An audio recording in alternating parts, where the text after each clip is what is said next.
Pemberangkatan Haji 2026 mulai dilakukan di embarkasi Makassar, kloter 1 dan 2 diberangkatkan dini hari tadi. Sebanyak 387 jemaah calon haji dari kloter pertama embarkasi Makassar masuk ke asrama Haji Sudiang. Kloter pertama jemaah calon haji ini berasal dari Kabupaten Sopeng dan juga Makassar.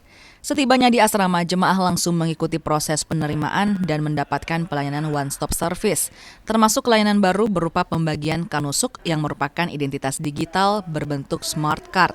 Pembagian kartu nusuk ini dilakukan lebih awal di asrama haji dan bukan lagi di Arab Saudi. Selain itu, saat ini dilakukan sistem Mekah Route, yaitu proses pemeriksaan imigrasi Arab Saudi yang kini dilakukan langsung di Bandara Sultan Hasanuddin Makassar.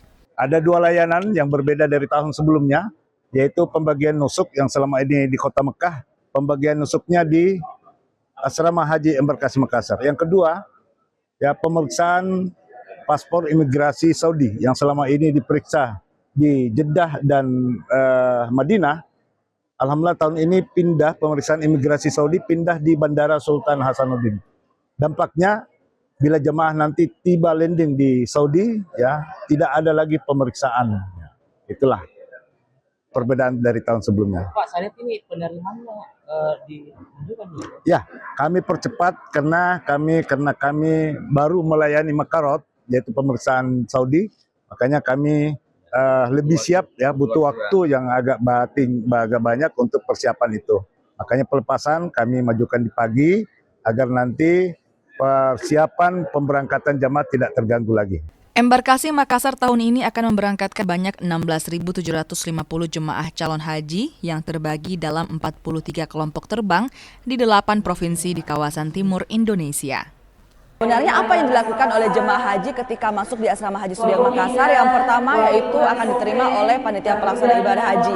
Yang kedua itu diberikan edukasi dan juga arahan. Selanjutnya akan dibagikan dokumen-dokumen penting seperti misalnya gelang identitas, paspor, visa, boarding pass, living cost, dan juga dilanjutkan dengan pemeriksaan kesehatan. Semua ini dilakukan di satu ruangan di aula penerimaan dalam layanan one-stop service agar kemudian bisa menghemat tenaga dari para jemaah haji dan bisa dalam kondisi fit menuju perjalanan ibadah haji yang akan dilaksanakan. Saya Linda Wirawan, Arif Tirtana, Kompas TV Makassar, Sulawesi Selatan.